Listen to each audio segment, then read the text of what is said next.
Yeah. Wake up with coffee and sports. Sunrise glow, listen coast to coast. A flow like you know. Offensively, who made them? Oh, Patrick Mahomes. Sideline to sideline with plays to show. This network's got the spark. When you put up 300 yards rushing against someone, that you got your butt whooped. I feel like I would have liked to see Oregon Ohio State in the semis, not the quarters. So I think some reseeding is probably where I would change. But they're out of their mind. They're going to do this 3 quarterbacks in a row. Here's the crazy. I just can't take it. First deep flying high, fans cheering loud, and one podcast moving through the crowd. Needy boys brawling, no holds barred bout. This wire life never in doubt. Tune into the vibe. That's my bold prediction for the show. Devin Booker, in the next 3 years, he will be a Houston Rocket. Because I still think Seth is still at the top of his game. I do. I think he's right there. Who knows? Maybe. Not this year, but one time soon. Why wouldn't we potentially see Seth and Roman? You know what I mean? Tune in the vibe.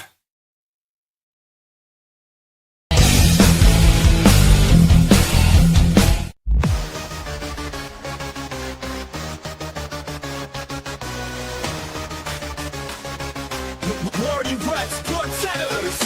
Got me on the mic, now let's spill the tea. Talking courtside dreams from history. Legends on the blacktop now and then. From Will to Steph, we hit it again. Better chimes in, let's go deep. Young bloods rising, can't skip a beat. Puppy prospects with fire in their eyes. Draft night suckers and hoop dream highs. Wire to wire, bring the heat. Podcast magic can't be beat. Do better, we're more better. We're who cares? Trendsetters. What's poppin', y'all? It is your boy, Gardi3, and welcome to the And One podcast. Of course, just like every Thursday, I am joined by the greatest co-host of all time. He is Mo. How you doing, Mo? Doing great. NBA playoffs. We already got a taste of it with some of the play-in games. I'm excited. No, absolutely, Mo. And before we get to the play-in games, you know how it is. We got to start out with our underrated player of the week. So if anybody's new that's joining in, every week Mo and I like to shout out some players who we think are underappreciated for what they do. Could be present, past, could be a coach, executive, international player, college player, doesn't matter. So, Mo, who do you got this week? Because we are entering the playoffs, and we're really going to talk mostly about the playoffs with that theme, that being the theme. My underrated player is actually an underrated playoff performance. 2001, I believe, Western Conference Finals, the Lakers sweep the Spurs 4-0. Obviously, in that series, Kobe Bryant averages 33.7 rebounds, 7 assists.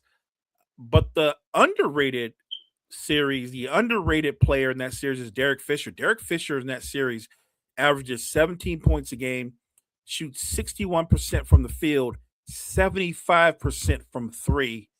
Derek Fisher was lights out. He made every big shot in that series. So shout out to D-Fish, underrated playoff performance. You said 2001. I'm like, please don't say Eastern Conference Finals. Go to the West. No. No, but absolutely. Gotta love D-Fish. Absolutely terrific clutch shot maker.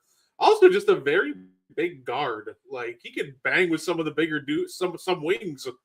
Like, he was just really built for a guard. Yeah, D-Fish had that body where if you looked at him, like, he kind of looked like an NFL DB, right? You know what I mean? Like he had that physical presence about him. He's not as big as, say, a Desmond Bain, but very physical. I agree. I'll say my underrated player of the week, Mo, I was thinking the same idea. I was going to go somebody that's currently in the playoffs.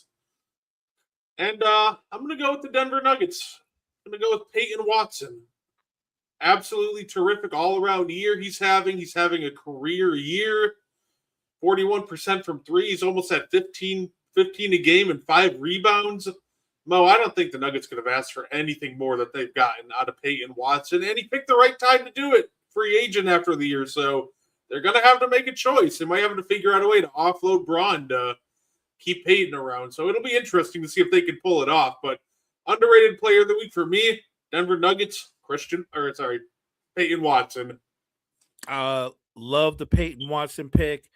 I know Nuggets Nation, the Nuggets front office are through the roof over his breakout season this year. He's long, so he's an active and versatile defender, but offensively, with his length, he has the ability to get to the rim. He's getting better in terms of his shooting from the perimeter consistency. I like where his career is going, and it looks like he's the kind of guy, the more playing time he gets, Brett, the better he plays. You mentioned it. Christian Braun has been a big part of the Nuggets franchise the last few years, but I would argue that Peyton having the season that he's had, I think they're going to have a tough decision to make because, ultimately when it comes down to money, you can't pay everybody top dollar. Can they keep Christian Braun and Peyton Watson, or do they have to move off from Christian Braun? I mean, you brought up a really good question that they're going to have to deal with this offseason. By the way, little known fact, because of the James Harden trade, we're doing the same thing again next year. The Thunder also have the Clippers first for next year, so the Thunder have a chance to get one more lottery pick from the Clippers before all of their obligations are done. But, hey, Mo, the Paul George trade is technically done. Yeah.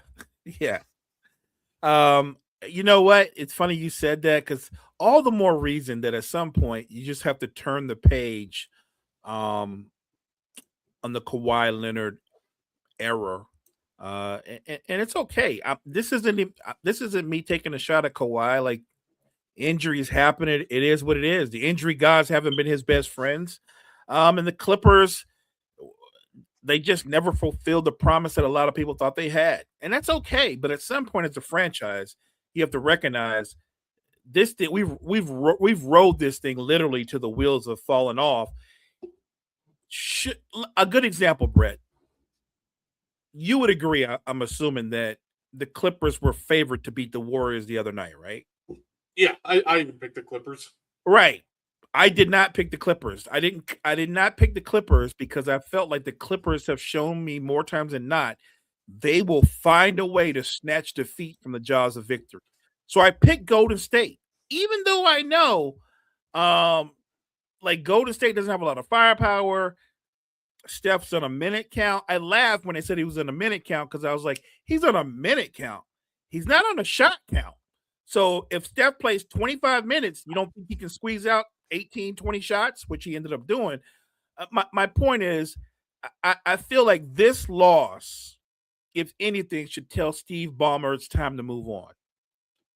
I guess the question is, because you don't have your first next year, it's a swap. Do you try to keep Kawhi for one more year and then trade him after next year since you don't have your first anyway? Or you just kind of rip the Band-Aid off and just – because I don't think his value gets any higher than it is this year. I think this is the best value you're ever going to get if you're the Clippers for Kawhi Leonard. Do you take advantage of absolute top-tier value?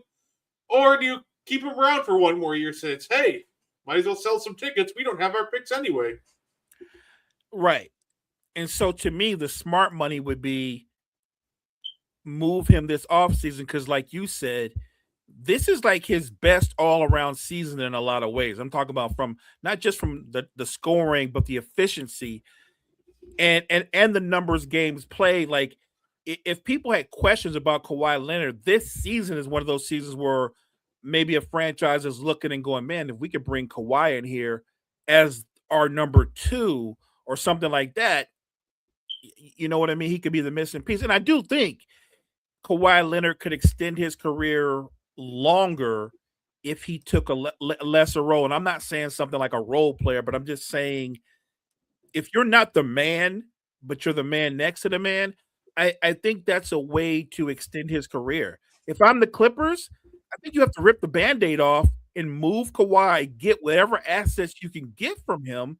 And look, you still have Darius Garland, who's, I believe he's 25, 26.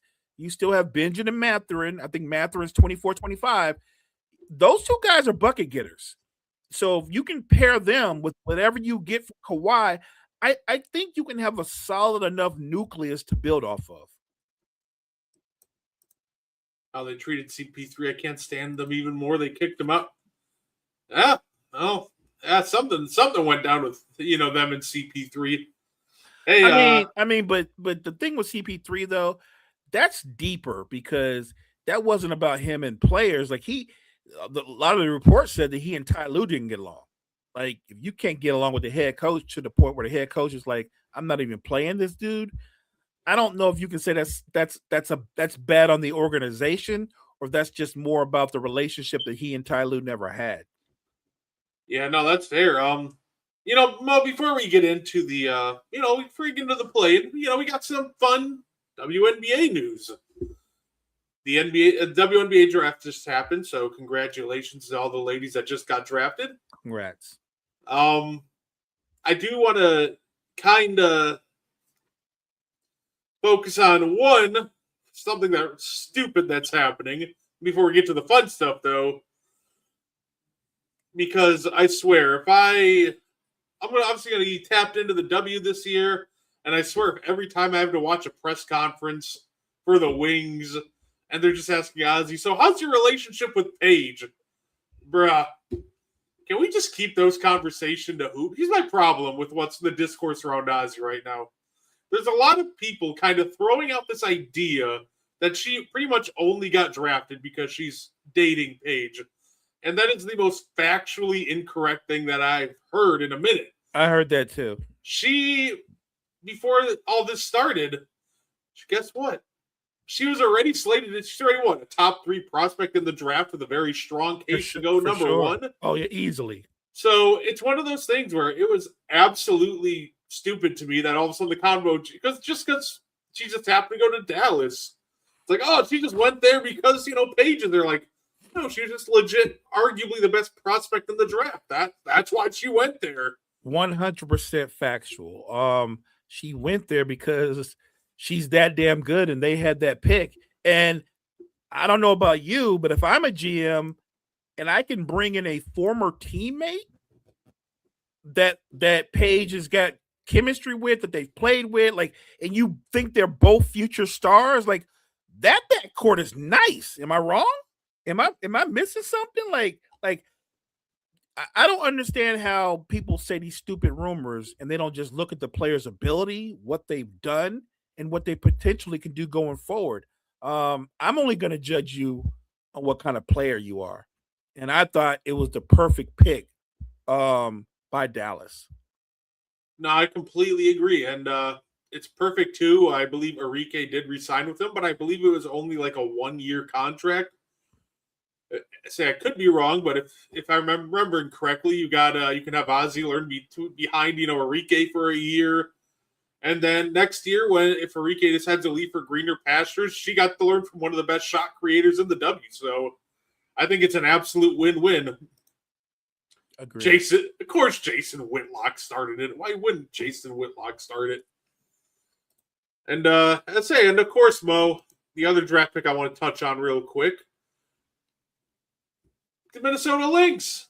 They got the Chicago Skies pick, which happened to be at number 2, and they added Olivia Miles, almost at 20 a game and 6 assists last year.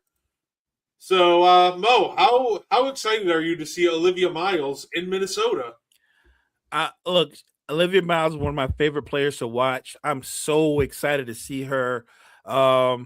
I think Minnesota's fan base is going to fall in love with her. She's such a terrific player. Not just that she's underrated as a scorer, but her ability to create for teammates. They're going to love her. If you're a teammate of Olivia Miles and you're fundamentally sound and you know how to move without the ball, you're going to love her. Yeah, no, absolutely. I completely agree with that. I think, obviously, she can learn behind somebody who I really loved last year. I actually used her for an underrated player of the week last year in Kayla McBride and Courtney Williams. So, let her sit for, kind of sit for a year. You can slowly break her into the rotation. And I think that's absolutely a terrific landing spot for it. I think that's going to be a great fit. And the one thing I'm also kind of curious about, though, Mo, why are there 3 rounds in the WNBA draft? And the only reason I ask that is because just in so many cases we see first round picks getting cut from the WNBA draft. So I'm like keeping a track of it, and I'm like, why do we even have a 3rd round if first round picks can't even stay on the roster? Like, don't get me wrong, I do want more ladies to get drafted. I want everybody to be drafted. But at the same time, if we can't keep first round picks on the roster, why is there a 3rd round? That's a fair point. And that's crazy to think the first round picks struggle to stay on rosters in the W. Like, I feel like in a lot of ways, the W is more cutthroat than the NBA. No, absolutely. So yeah, I'm definitely looking forward to the season. I was shocked to see the other thing I found funny, Mo, too, is I was shocked to see the Chicago Sky trade another first round pick to the Washington Mystics. Now, what in the world was that? I don't pretend to even try to get into the minds of the Chicago Sky's management. I don't understand what they're thinking of, because I feel like they did everything you do when you're trying to tank. I do. I feel like let's throw away a prominent player with a lot of potential and upside. Just give her away. I don't understand what they're doing. If you're telling me that they've got an ultimate plan that I'm missing, I'm gonna have to take them at face value. But I think every move they've made this offseason is beyond questionable. Yeah, and the first rounder went for JC Sheldon. No, I believe she's on her 4th team in like 2 or 3 years. It's just interesting to me that happened, because I was watching that. It's like, dude, why do you keep trading away all these firsts? I don't get it. It's not like you're close to competing, so you're like, send out the first. That's the crazy part. Like, no, you're not even close. It feels like this is just some like draft pick laundering scheme at this point. Just every offseason, Washington shows up like, oh, hey, Chicago, about your first round pick. So we'll see who they trade from Washington for their 2029 first next year. I think you're right. Yeah, and of course, Mo, we had a lot of before we get into the playing games, though. Yeah, don't worry, we're getting here, Mo. I mean, Carmike, Luka and Cade both got a pass for the 65 game rule, but yet Anthony Edwards did not. Now, that I guess I feel like we're gonna need to. I think we're gonna end up needing to like revamp the 65 game rule, or like just the definition, because I'm lost as to why. Well, as to why. And the definition that they gave, by the way, Mo, get this. They said a league source told The Athletic that Cunningham's injury was considered a condition as opposed to a basketball injury. So that's why he got it, and then Ant didn't. And that threw me off, because I'm like, you got it playing basketball. That I can go back and look that injury up. That was very much a basketball injury. So I think they're going to end up needing to revamp the 65 game rule like we discussed last week. But now I feel like we're going to have to go even further and like really get down to the nitty gritty language. Like, what is a basketball injury and what is a non-basketball injury? Because like, I feel like if you get injured during a basketball game, it's a basketball injury. So look, to be clear, I want Cade to win his awards. I want Cade to be eligible for all the awards. Agreed. But we can't just pick one and say, yeah, basketball injury, and then go, no, Ant, not, Ant, yours was a basketball injury, his wasn't. I'm like, that doesn't even make any sense. So I think we're going to have to revisit that eventually and figure out what quantifies basketball injury. Look, I agree. I think that if you take what the NBA's tried to do with the 65 game threshold, I love the fact that they were open to looking at things on a case-by-case basis, like they did with Luka, like they did with Cade. That seems so black and white and just makes sense. but then they've confused us again because they didn't give Ant the same leeway as if he's different. So you're going to have to explain to me, like, what's a basketball injury or what do you consider a legitimate injury? Because I don't think Ant got hurt on purpose. And I don't think he got hurt sitting around at the crib. If he got injured, it probably was playing basketball.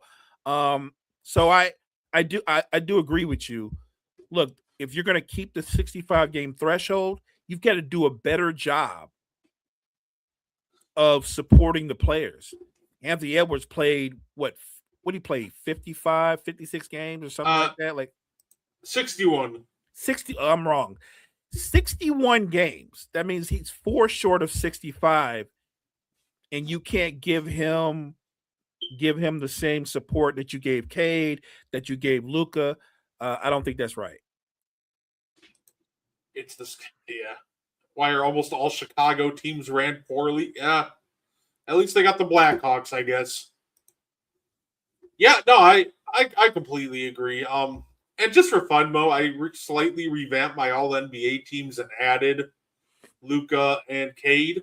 Like that. So I figure I might as well show those off real quick, and can let me know if you agree or disagree with these guys. So Kawhi and JB got bumped to the second team for Luka and Cade. And I love the season that JB's had. It's a terrific season. It's a career season for him. But that season, I don't think he's having a better season than anybody that you have on that list. I don't feel that Kawhi, as terrific as Kawhi has been, the Clippers were. Let's keep it a buck. Kawhi was terrific, but it was just good enough to get the Clippers into the play-in, and then they didn't even win the play-in. So I think Kawhi, rightfully so, will be second team All NBA. And there's nothing wrong with that. You're still All NBA. No, absolutely. And like I said, I got JB and Kawhi here, adding to Jamal Murray, Donovan Mitchell, and Tyrese Maxey. I feel like he went under the radar, but with all the injuries to PG, Embiid, and the fact they are where they are, he's been playing so many minutes. He's been so good in them too. Oh, man, I think Tyrese Maxey deserves to be on the second team, but honestly, as long as he makes a team, I'll be happy. Because if he doesn't, massive injustice. He's definitely deserving, in my opinion, to be second team All NBA. Everybody you have up here, like on your first and second teams, we're in the same wavelength. I wouldn't change anything you have up here. I think all of these guys are worthy, and I'd be shocked if this doesn't turn out to be, in fact, the All NBA team. And of course, the third teams are always the hardest to me.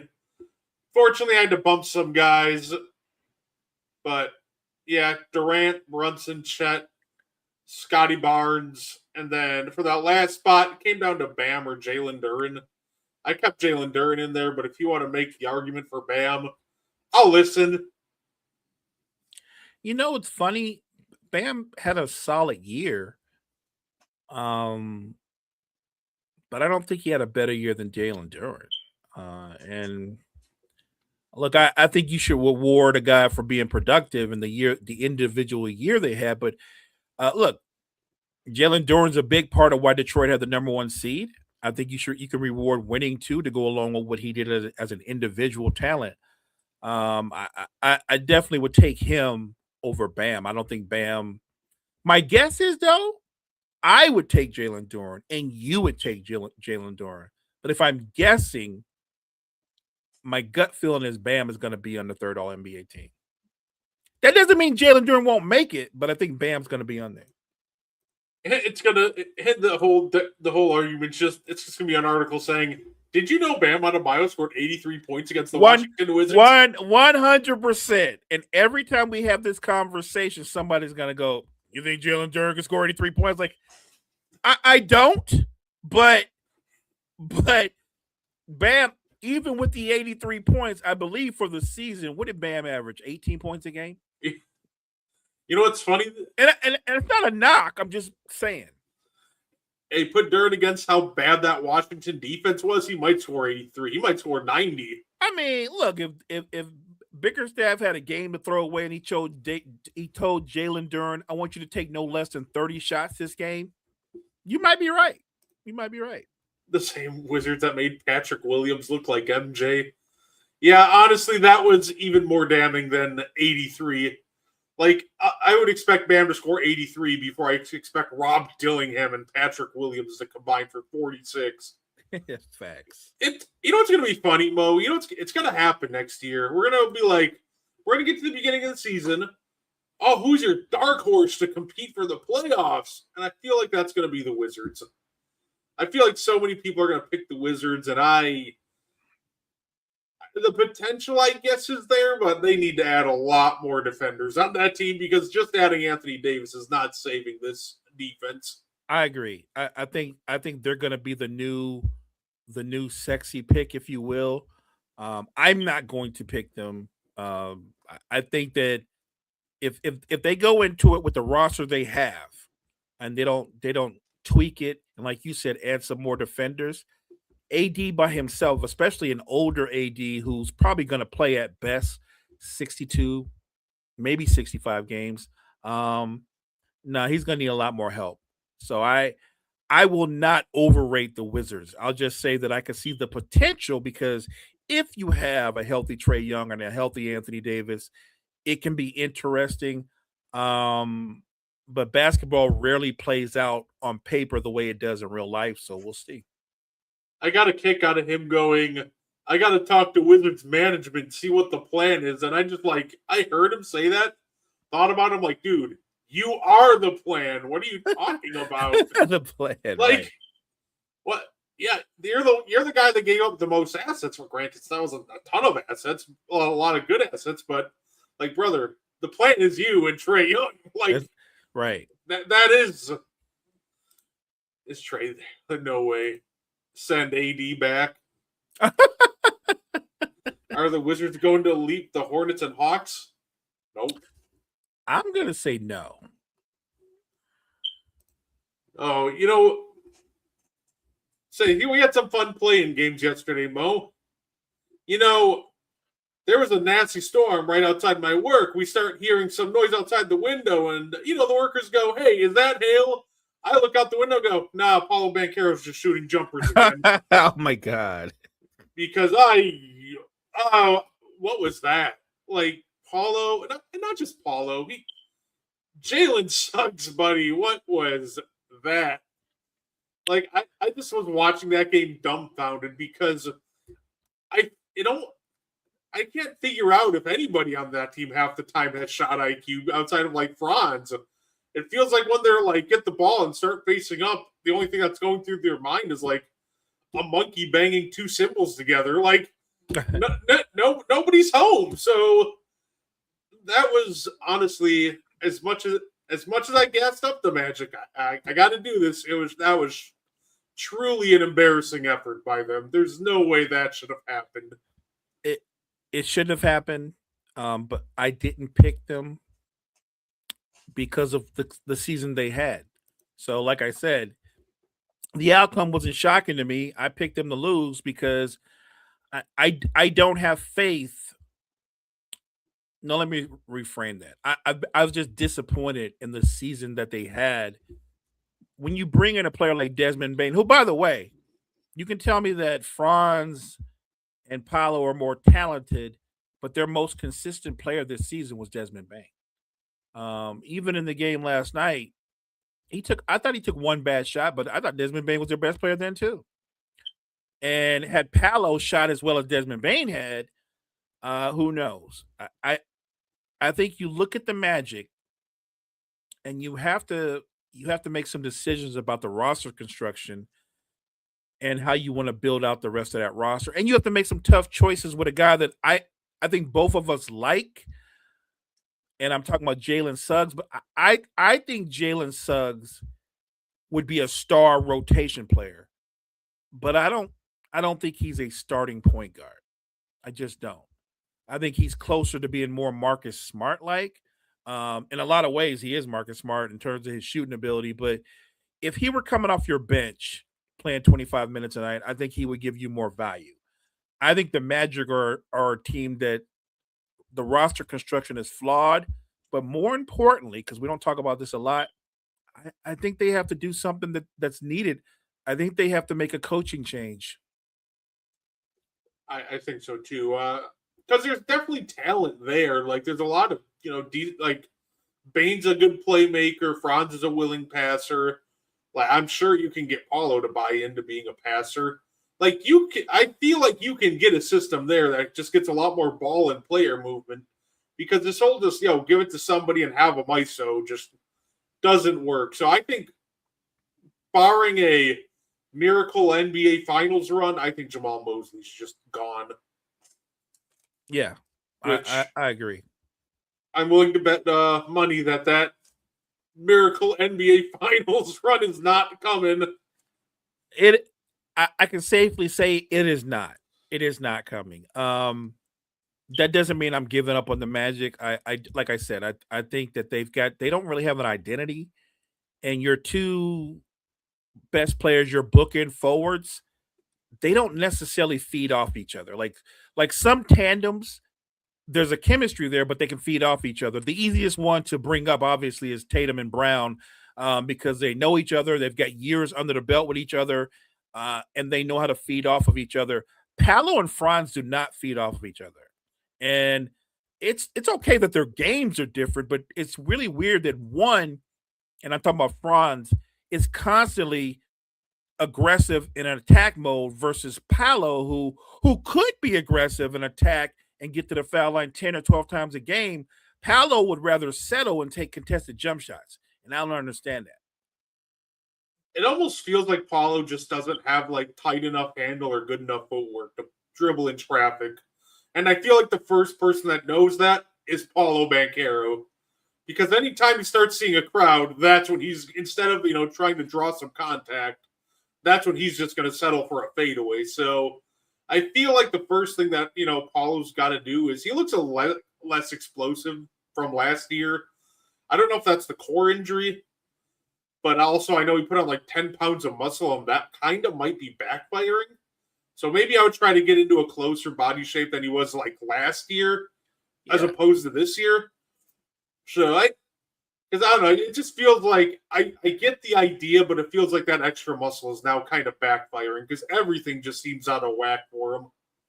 The crazy part is he's already a really big, strong dude. Like Paolo's not like a normal small forward. He's almost like a power forward. He's at least 245, 50 pounds. He's huge. Why would he need to put 10? Like you can get stronger without gaining more weight. He didn't need to gain more weight. So, by the way, speaking of Jamal Mosley, Mo, this report came out about the Pelicans head coaching candidates, like head coaching search. Listen to this murder row of candidates. We got James Borrego, Darvin Ham, Kevin Ollie, and Jamal Mosley, with Jamal Mosley being near the top of the list of the Pelicans coaching search. Really? Yeah. I don't know how you watch what's going on in Orlando and go, that's him.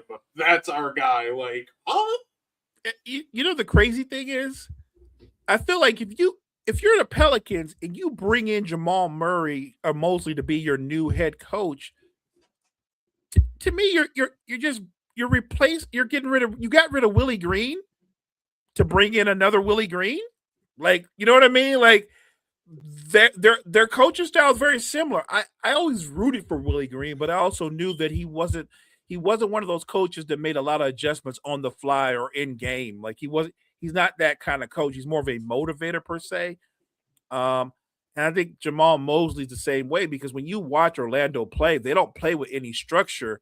It looks a lot like street ball. So Paulo does sometimes forget he's 6'10". Just hire Bella at that point. Honestly, it's probably the best option out of the coaching candidates named. By the way, just kidding. Hey, thank you, okay. Thank you, Kerem. James Borrego would easily be the best coaching candidate for I agree. That lock for them, despite the Pelicans. Yeah. But it just feels like the Pelicans are destined to tread water until they move on from Joe Dumars. So Oh my God! But the crazy part is, didn't they just hire Joe? Like Joe's been there like what, Yeah. a year? Like, and because here's the thing, because they hired Joe Dumars. Now, if you're a Zion fan, then you're going to be happy because the type of president or GM that Joe Dumars is, he's not going to move a star. He won't. He will not, because he will always go, stars put fans in the seats, which is true. But the Pelicans fans are long suffering. They've been getting the brakes beat off of them from years. And correct me if I'm wrong, Zion, this is year 5 or 6. What is this? I 5? think it's closer to 6. Right. We're 6 years into this experiment. Joe Dumars, you got to be smarter than that. This dude, this isn't about whether he has talent. We know he has talent. This is about, is he a franchise player? Which in the answer is so obvious. No, hell no. Zion's not a franchise player. That's right. 2019 to 2026. Yeah, we're closer to year 8. Yeah. That's insane, Jory. That's insane. How do you not move on from this guy? Yeah, and it's funny. The first thing Dumars it does is just kind of screw up by trading that first round pick for this year to the Hawks. And like, look, Derek Queen could be a very good player. I'm not saying Derek Queen won't be a very good player, but I keep hearing you guys, the Pelicans say, well, we don't want to move Zion. How good do you think a Zion Derek Queen duo is? Just, it's limited to me. Because neither of them can play center. Like none of them, you'll just get out rebounded every single time of trying that. So you need to put a rim protector, in the middle, but then you're playing with essentially 3 non-shooters, unless you're gonna find a floor spacing rebounding rim protector, which, good luck. There's not very many of those around. Well, San Antonio's got one, but they're not giving that guy up. Wemby for Jordan Poole, go. Right. I look, and that's another problem. Look at their roster construction. Never mind. I get it. You're not going to get rid of Zion, but like you said, I think Queen's a good player. I think Fears is going to be a good player. But we're talking about at the highest level. Are Queen and Fears going to be stars or superstars? I don't think so. I think they'll be very, very good, and maybe one of them will be all-star caliber like. But a front court of Queen and Zion, how does that? Never mind what you're going to struggle with offensively. Defensively, the other team's going to be able to get whatever they want. They're both poor defenders. They're both not. They're good rebounders, but they're not dominant rebounders. I think for his career, Zion averages 6 rebounds a game, if that. He's too much of a tweener and not enough of a shooter to make him a small forward, but he's not enough of a presence to make him a power forward.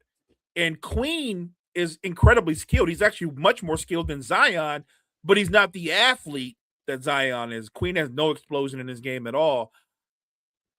I look at the Pelicans and I'm like, what is the plan, guys? What is the plan? The plan forward should be Joe Dumars. You trade Zion, you take the assets you get from Zion, and you put you can put together a nice roster with Queen, Fears.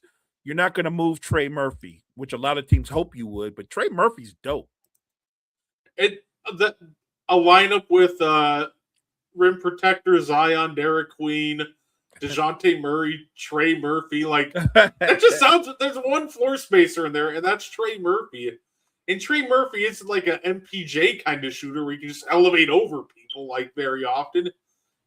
So he doesn't do it that often. So overall, I do think that they have to make a choice. Hey, do we want to pick Zion or Derek Queen? And since you just traded a first for Derek Queen and you're 8 of Zion, to me in my head, I'm like, yeah, just trade Zion, get what you can, and try to build your next iteration of the Pelicans around Fears and Queen, I guess, because that's kind of what you committed to last offseason. I think that's what they have to do. You have to trade Zion, and make your next iteration of the Pelicans built around Fears and Queen. I mean, I'd say you could build around Murphy, but Murphy's kind of in a similar boat as Zion. Trey Murphy's incredibly talented, but we forget he's in year 6 or something like that, and he struggles to stay healthy. Like, I don't think you can build a team around 2 injury-prone players. I think most people could agree on that. And Trey Murphy and Zion are incredibly injury-prone. I feel like the Pelicans are in flux because knowing Joe Dumars, he's going to stand pat and he's going to double down on Zion and Trey Murphy and just say, when we get healthy with Trey Murphy and Zion, and don't forget Herb Jones is there. Like they're going to convince themselves that they're a playoff contender. There we go. Why don't we start? Let's say, fair. Mo, how confident are you in the series versus Houston?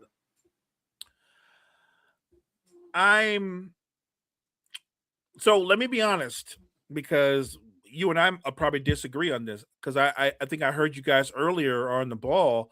I think most of you guys picked, I believe you picked the Lakers to win the series. And I think they could. Even shorthanded, I think they could win the series. But that's because the Rockets are not good. You know what I mean? It's less about the Lakers and more about what the Rockets aren't. Like on paper, the Rockets should win the series. I don't even think there's a question. Like the Lakers don't have anybody that can really guard Şengün. Now you can run a second player at Durant, is what they did the last couple of times they played the Rockets, and it's like Houston was totally confused. They didn't know how to pass out of that. My guess is if JJ Redick is the guy that I think he is, yes, the Lakers they're gonna run a second defender out of Durant. They're not gonna let him get in any kind of rhythm. And which by the way, why wouldn't you do that? Amen Thompson, Reed Shepherd. If you guys can beat me, I'll take my chances. I think that's how the Lakers make it a series. Most people think no Luka, no Reed, Houston in 4. I think the series goes 6, but I still think Houston wins. They should win.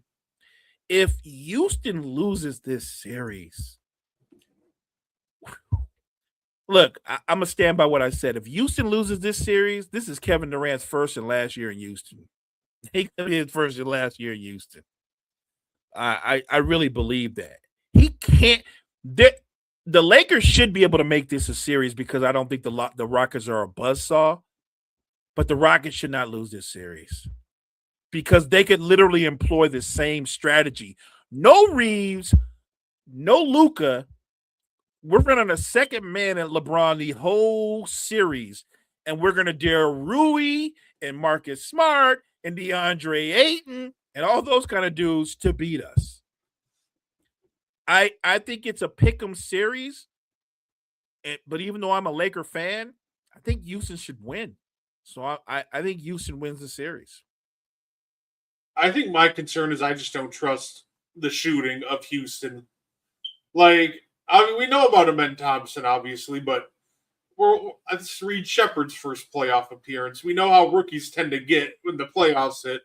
Tari Eason couldn't hit water if he fell out of a boat recently. Like, Jabari Smith has always been wildly inconsistent. Like, I don't know. I think it's just I don't trust the role players to knock down timely shots when they need to. So, I completely understand, partner, your reasoning why you're picking the Lakers. I think Ian picked the Lakers. I don't know if Kyle did too. I think he did. I think it's the trifecta. By the way, I don't disagree with any of your reasoning. I don't. I'm kind of where Jory is. I'm just saying, I think you're right for not trusting Houston's role players. But everything you just said, by the way, I can regurgitate about the Lakers role players. Everything you said, I can say the exact same thing about the Lakers role players. And I've heard people say, well, if LeBron is able to pull this off, beat the Rockets, this will elevate him some kind of way. And I'm like, no, it won't. Because even though while I think the Rockets should win, I don't think they should win because they're a great team. I just think about this, Brett. If Luka and Reeves weren't hurt and the Lakers were whole, we had this conversation a couple of weeks ago. I said I'd love to meet Houston in the playoffs because if we're fully whole, that's a short series. So I don't understand, like, if we're fully healthy and everybody knows we would beat them, why would it stun you that even without those two guys and everything going against them, the Lakers have a chance because Houston's not any good. Like even if Houston were to win that series, let's say Houston beats the Lakers, they would be beating the Lakers just so they can go to the second round and get swept. No, that's fair. My conspiracy theory: LeBron cursed us by being ridiculous towards Memphis. That's a good one. Yeah, I don't know why did he choose to go there, and he had to throw down his gauntlet about Memphis. Everything it was a lie, and it was unnecessary. Am I rooting for my Lakers to win? Of course, I'm rooting for them to win. But the same flaws that Houston has, the Lakers have. So I think that's why it's a pick 'em. Here's the thing: this is a talent-ridden league. On talent, for sure, Houston should win because Şengün's probably one of the 3-4 best centers in basketball, especially when he's focused. When he's not playing with the ball, he gets in the post and he just attacks. That's a tough cover. Watching the show, please tell this guy OKC 0 shot against OK. Oh, Warriors against OKC? Yeah, they really wouldn't. The problem with Warriors against OKC is obviously we know the head of the snake on the Warriors offense is Steph. The problem doing that against the Thunder is they got like 3 or 4 different guys that can keep switching out and wearing Steph down. So more than that, the Warriors upset would literally come down to can Hodge, Horford, Porzingis, and all those guys just keep knocking down big shot after big shot. And in all reality, they haven't shown that they can do that consistently. Obviously, they did enough to beat the Clippers, but at the same time, over the course of it's the Clippers. Well, right, and yeah, absolutely. And the difference too is the Clippers made a bad decision in keeping Brook Lopez in the game because he can't recover to these 3-point shooters. While the Thunder have the entire roster, maybe except Ihart, can recover to every 3-point shooter. So right, it's an absolute nightmare matchup for the Warriors. It's a terrible matchup. Period. Let me go this way with it. What if Steph averages 32 for the series? Steph can average 32 for the series, and they would still get swept. You know what I'm saying? Steph can still get off. You know who's not getting off? Al Horford's not getting off. Podge is not getting off. Porzingis is not getting off. This is going to be a sweep. No. Golden State has less than 0 chance of beating OKC. And I feel the same way. If Phoenix wins. They have even less of a chance. Less than chance because they don't have I love Book. You don't have Steph. There you go. Thank you, partner. I love Book, but they don't have Steph. If Steph can't get a game, Book ain't getting a game either. I did pick it. I did say that if the Warriors win, Thunder win in 5.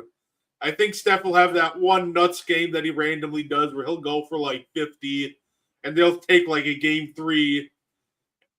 I just think if it's the Suns, yeah, just wrap it up. That thing's over in 4. Yeah, here's the thing that I'm gonna give the Thunder credit for. Even when they have games where they don't play well, and that's usually on offense, they're able to compensate for what they don't do offense with their defense.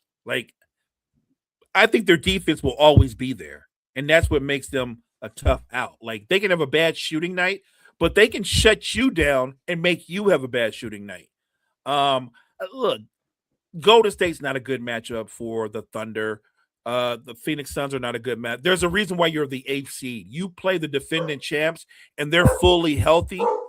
You're going to get swept. Now, like you said, Steph is the one guy between the two teams that he can have one of those bananas games and win you a game. But to say it's going to be a series, I don't think so. No, absolutely. And they got a guy. Thunder got a guy who I could have picked for underrated player of the week, who's probably making an all-defensive team in Case and Wallace. So I'm sure that you'll see a lot of Case and Wallace on Steph if we do indeed draw Thunder Warriors. You know, it'd be interesting. They could go Case and Wallace. They can go Caruso. They can go J-Dub. They have so many versatile wing defenders Look, even Shea's a good defender when needed. I think that as a basketball fan, who would I rather see, Golden State or Phoenix? I would rather see Golden State because of what you said. Steph gives you the wow factor because you go, they can't win the series, but do I think Steph can do something amazing? Yeah, Steph is the guy that can go like, well, Steph just hit 15 threes. And you know what I mean? Like Steph can do something like that. I love Book, but that Book can't do what Steph does. Hey, you know what? They got Jalen Green. You know what? Even though they lost the other night, He was good. Actually played really well. And I was telling some trolls, and they were like, he said, "So do you think Jalen Green's better now, Mo?" And I'm like, no, he always had talent. I didn't say he wasn't talented. I just said he couldn't be your best player. And I was like, he's not Phoenix's best player. He had a great game, but he's still not their best player. Like I'm happy for Jalen Green that he looks like he found a home. No, absolutely. I feel like we're going to be both in agreement too about the 2-7 matchup, Spurs Blazers. Just, I'm thinking sweep. I'm thinking you're right. I'm thinking, look, like I said, I'm happy for the Blazers, and at the same time, the fact that they got to play the Spurs right away, I'm kind of sad for them. I think San Antonio is a buzzsaw. I think San Antonio makes short work of the Blazers. Yeah, there's just too many like inconsistent shooters. Like you look at the Blazers, like team leaders in threes, and you're like, okay, let's see, Matisse Thybulle's at 39%. I don't know if that holds in the playoffs. And you just start going down the list where you're like, all right, non-shooter, non-shooter, non-shooter. So I think the Blazers have a bright future. I just don't think that bright future starts this year. I don't either, but I'm happy for them because they overcame a lot to have the success that they did, and they do have they have some nice young players. Let's not sleep on what Klingon will be, what Shaden Sharp will be. What's the young man? Is the 3-and-D guy who we both love? Tunavi Cameron. Yes, love that kid. Like even Scoot actually had a productive season in a different role this season. So I think the Blazers are on the upswing, and they just have to make some little additions around the edges of their roster, and they have to make a decision too, because it's a harsh reality. You have this young core that I mentioned, but then you've got Drew, who's 35. You got Dame, who I think Dame's 34, 35. Like you're not planning on starting, that backcourt, are you? Because I wouldn't understand that. So, somebody commented, they're like, what if the Blazers just repel Dame down from the rafters like Sting and he's just ready for game one? If that were true, that would be awesome, by the way. I'd love that. I love that kind of showmanship. Favorite underdog in round one? Mo, do you have an underdog you're eyeing up? So the options, I guess, for lower seeds would be whoever wins Pistons versus Heat, or Pistons versus Magic or Hornets. Then it would be Raptors, Hawks versus Knicks. That'd be the Hawks, Sixers. You know what? I'll give you an underdog that I'm my favorite underdog. It's the Hawks. I actually think Atlanta can give New York a series. And if New York doesn't play their A game, because Atlanta gets after it on both ends of the floor. They're not a great defensive team, but they are much improved. But where they get you at is they make you play their pace. And Jalen Johnson is a whole man. That's a whole man. And CJ McCollum, look, it's like he's got a sip of the fountain of youth. CJ's still crossing people over, finishing people up. Dyson Daniels is a terror at the point of attack defensively. A Kongwu can step away from the basket, shoot the three. Like, Atlanta doesn't lack for talent. And then you got to look at the year that Nah had coming over from Minnesota. He's been amazing for the Hawks. The Knicks better be on their A game or they're going to get upset. Yeah, no, absolutely. And of course, I feel like there's going to be a lot of eyes on Jalen Brunson. There's going to be a lot of eyes on Cat. Well, my eyes are on Mikal Bridges because I think that's the guy that needs to step up big time. for him. We obviously saw that cold stretch he just went through recently. So pretty much the Knicks better hope that doesn't all of a sudden show back up. So it's one of those things where there's going to be a lot of factors, but I feel like the X factor in that starting lineup will be what Mikal Bridges shows up this series. I like that X factor. I think Mikal Bridges is a good call.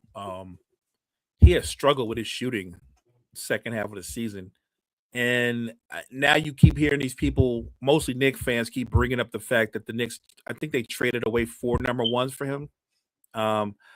Look, that's a lot that's a lot, by the way, for a star player, by the way. And Bridges is not a star. He's a really good player, but he's more, I don't want to use the word role player. Let's just say he's a strong starter. But if I'm throwing away 4 number 1 picks, I got to get back more than what the Knicks got back.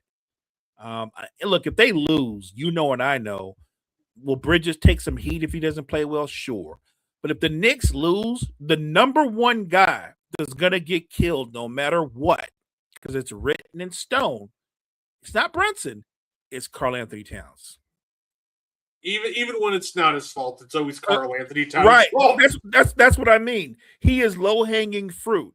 He could have a terrific game, and they lose by 1, and they'll mention there was a play where he didn't block out, and that's why they lost. Like, Karl Anthony Towns to me is the Knicks' default whipping boy, and I think if they are upset, because for the Knicks, the goal, Brett, should be at a minimum we get back to the conference finals, right? That's at a minimum.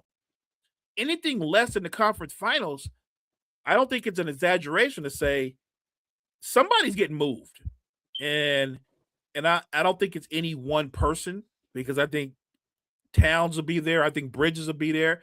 Hell, I'm not sure if they come up short that Mike Brown might get moved. Hey, you know what? That's fair. The team I was looking at, because I looked at the Hawks, I'll go with a different answer.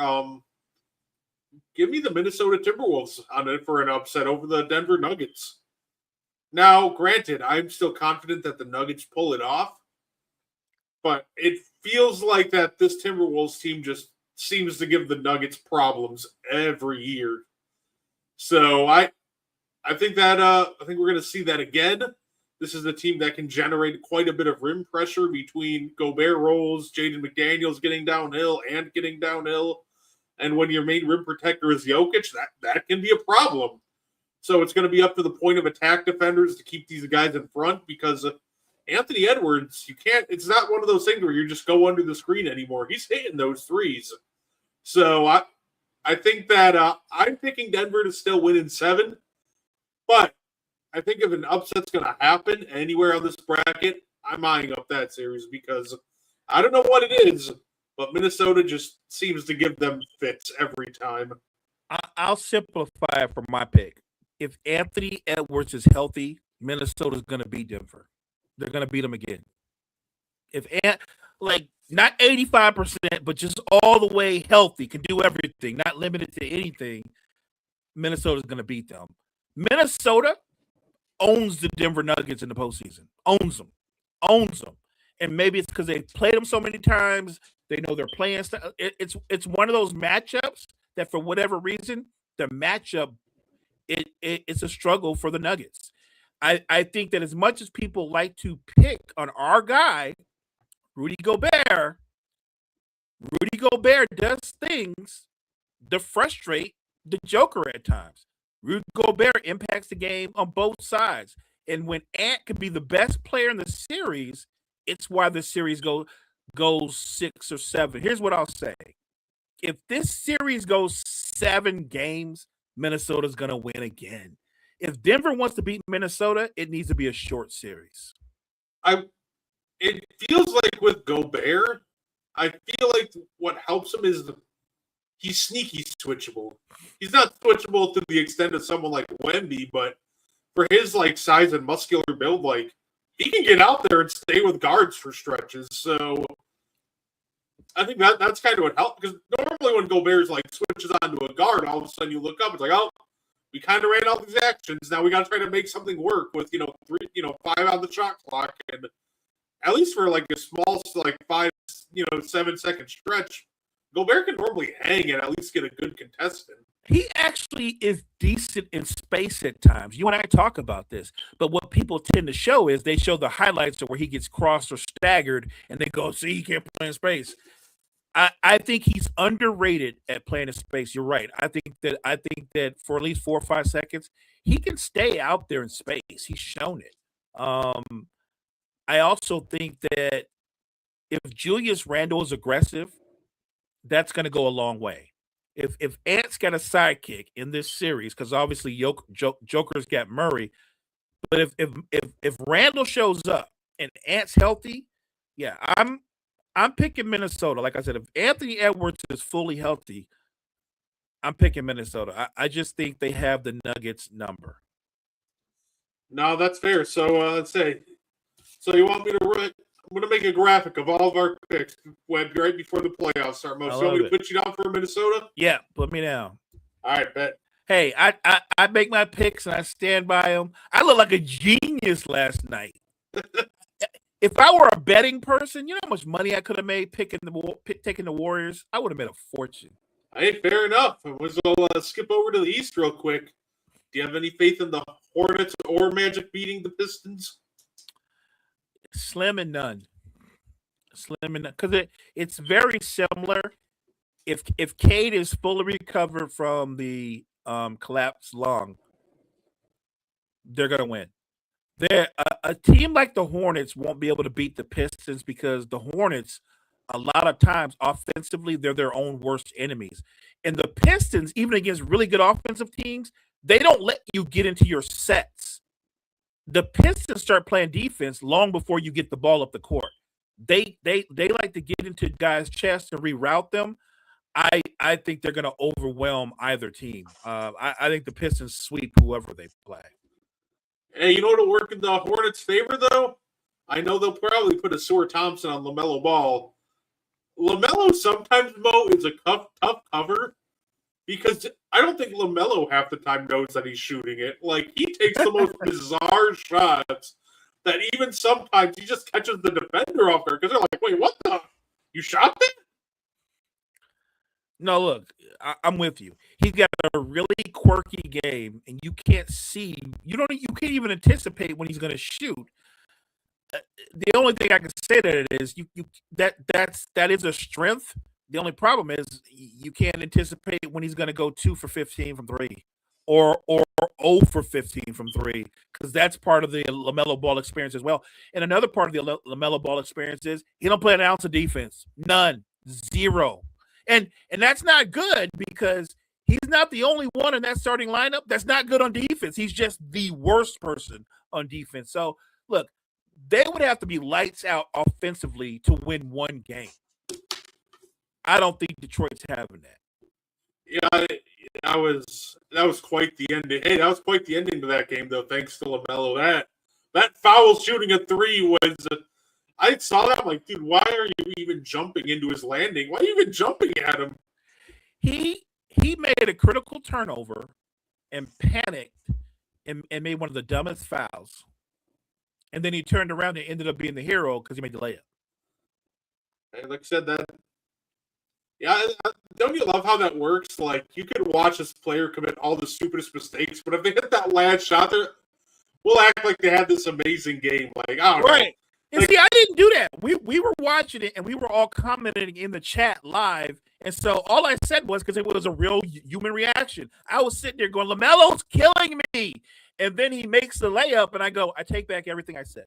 What do you think led to Knupple's struggles these past few weeks?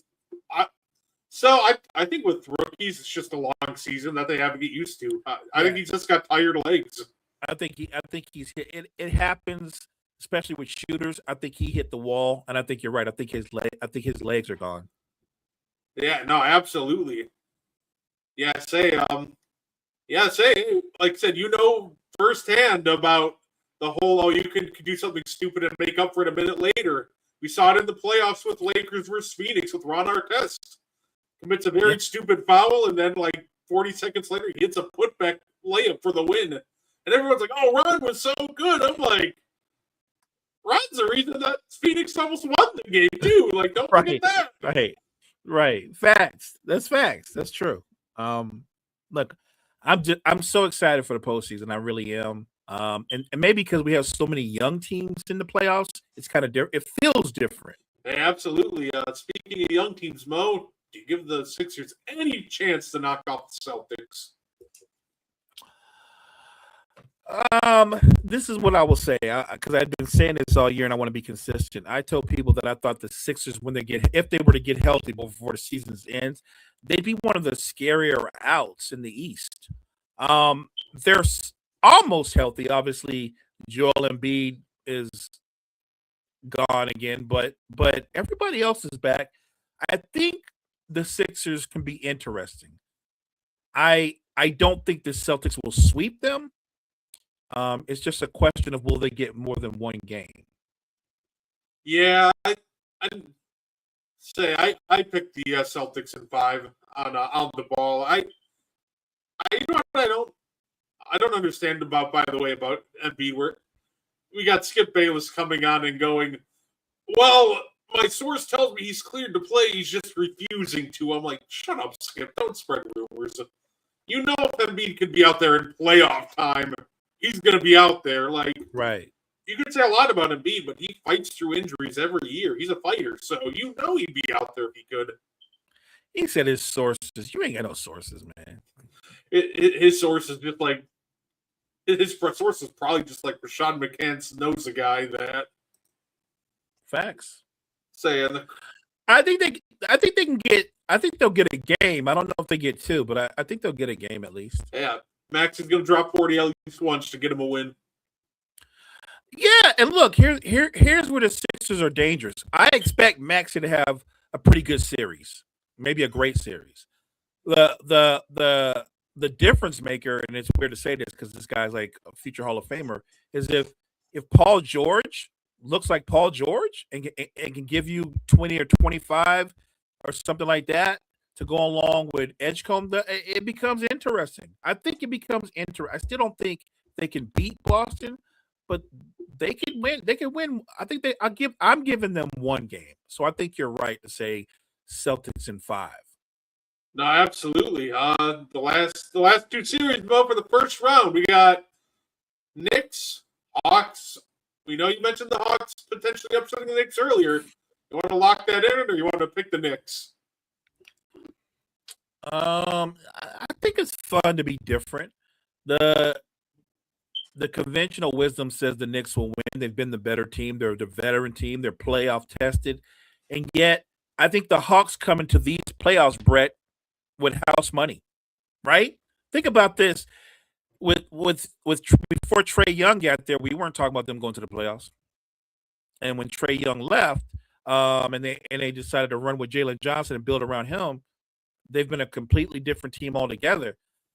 I think they're a dangerous team. And I think this is definitely going to be one of the series in the first round that it's a series. This will not be a sweep. This won't be a gentleman's sweep. I think this is at least a 6-game series. No, I agree. I'm gonna say I'll stick with the Knicks. I just think the experience will kind of help them in the end, especially since I think it's gonna be a series. Yeah, I think that's gonna benefit the Knicks. My instinct is to say stick with the Knicks, but you know what? I'm feeling cocky. Why not? I'm gonna go with the Hawks. Put my pick up. I'm taking the Hawks with the upset, because I think it's possible. Fair, and I think this is actually going to be a series too, Mo. Raptors, Cavs. I think this is an interesting series because they love that James Harden pick and roll. They love Donovan Mitchell pick and roll. The Raptors are long. They got a lot of hands to get into the passing lanes, and they got a long arms to contest shots. I don't think they're going to score well at all, but I don't think Cleveland's going to be able to score very easily against the Raptors. I think the Raptors are one of those teams that they're like a dark horse because RJ Barrett can create his own shot off the dribble. Scotty Barnes can create his own shot off the dribble. Brandon Ingram can create his own shot. Quickly can create his own. Like, they've got multiple guys that can create their own shot. They're long, they're athletic. The only thing that's missing from the Raptors, by the way, and an obvious reason why they have where they are is they have a lot of really good players. What they don't have is a franchise player. And I think because they don't have a franchise player, I think they make it a series, but I don't think they win. Hey, that's fair. So I agree. I think we're both going to end up with Cleveland on that one. So, yeah, hey, you know what?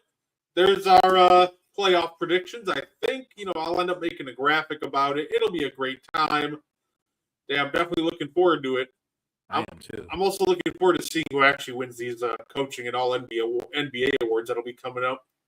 I'm excited for the All NBA awards. If I had a vote, I would give it to Coach Bickerstaff. But I completely, and I mean this, I completely understand anybody that would want to vote for Coach Mazzulla because look what he did. He's had an amazing year. And I would argue that OKC's coach doesn't get enough love either. My top 3 for Coach of the Year voting would be, if I had to vote, you can go Joe Mazzulla, and I think Joe Mazzulla will end up winning. But I personally love the job that Bickerstaff has done. So I'd probably go say who I think has been the best coaches here. Give me Bickerstaff, Mazzulla. And then for third, I'd probably put Charles Lee of the Hornets, because I think that team has absolutely overachieved. At the same time, if you want to switch out Charles Lee with Mitch Johnson of the Spurs, I get it.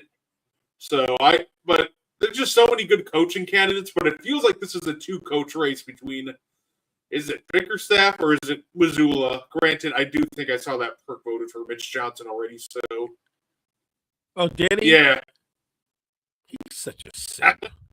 I like Mitch Johnson. I like Mitch Johnson a lot, but I feel like when you watch the Spurs play, like, you're watching them develop, you're watching them grow. I feel like you're watching Mitch Johnson kind of grow as a coach, like, because they're really young, but he's super young too, Brett. You know what I mean? Like, but you can see him getting. He reminds me a lot of Spoelstra when he first took the reins from the Heat. So I have a lot of confidence in Mitch Johnson, and look, he's definitely worthy of consideration. But I'm with you. I think if Mazzulla wins, wouldn't shock me. Worthy, but I would pick Bickerstaff because I just think, with or without Cade, those guys were ready to play. They came to play every night.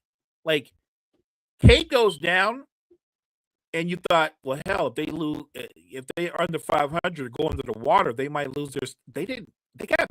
They just found a way to win games because they can still always hang their hats on their defense, their physicality, and they make you play to their pace. Yeah, no, absolutely. I'm looking forward to these playoffs. It's going to be a lot of time. And, before we get down here, Mo, I do love the fact that Miles Turner made sure to come on to a podcast with Brianna Store, and he confirmed that the Chicago story with Rivers was true, where he said, "Google me." So he did say that. It's funny because Rivers said Shams was a liar, and then Miles Turner on the podcast goes, "Oh yeah, he did say that." I'm like, come on, can somebody pick a side?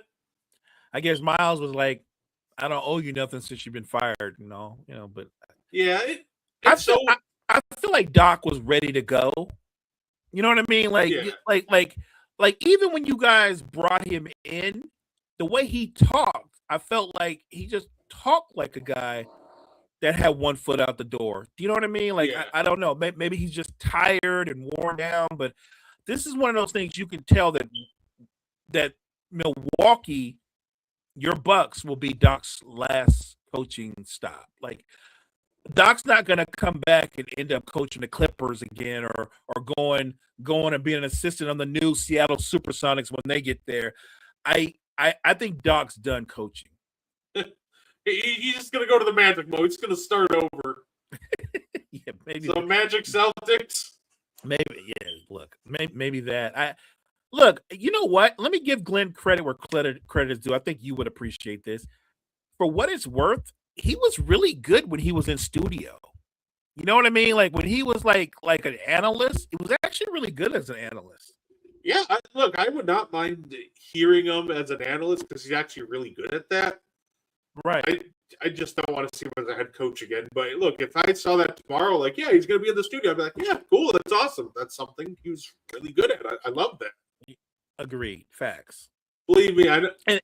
I was say I know I hate on him long. I got nothing against Glenn Rivers, the person though. I just didn't like Glenn Rivers being the basketball coach on my team. No, you are perfectly justified. And look, I'm going to be consistent because throughout the playoffs and the offseason, you're going to have to endure this because you're a Bucks fan.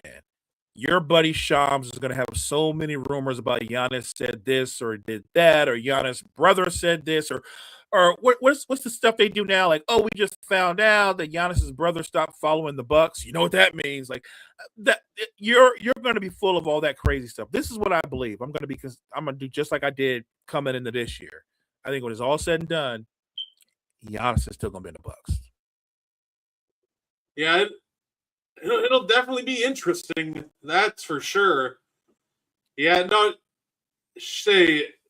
I was listening to Shams on his little thing where he's talking about like, well, if the Bucks focused on their inside turmoil as much as me, maybe they'd have it figure it out. Like, shut up, Shams. He came off as like such a loser. Like he just came off as a guy who was salty because like Rivers called him out. Like that's something I do got to respect him for, calling out Shams. But it's like, dude, what are you talking about? Like, shut up. Like, it's just focus on another team. He's just irritating at this point. Shams has reported Giannis being traded, like the last 3 years, I think. Mm-hmm. The last 3 years, this man he's been all thing Bucks. He's gotten it wrong almost all the time. So whenever they go breaking, it's not breaking news. Giannis is still there. Like, he was always there. Like, I just feel like Shams needs to find another target to do these breaking news or who might get traded. Like, he's been working this Giannis angle for a long time, bro. Like, you got to let it go because you've just been wrong to be wrong once is one thing. To be wrong for 3 years in a row, that's a lot. Yeah, no, absolutely. And then, of course, before I forget, Asia Wilson signed the biggest contract in WNBA history. Congratulations. Congrats. Man, if Bam could shoot as good as his girl, he might score 100 points in a game. I thought the contract setup was interesting, Mo, because like most contracts have a fixed number. Apparently hers is just, she gets 20% of the cap. So the cap's going to keep going up. Apparently it's just set up, so regardless of what happens, she's just going to get, 20%.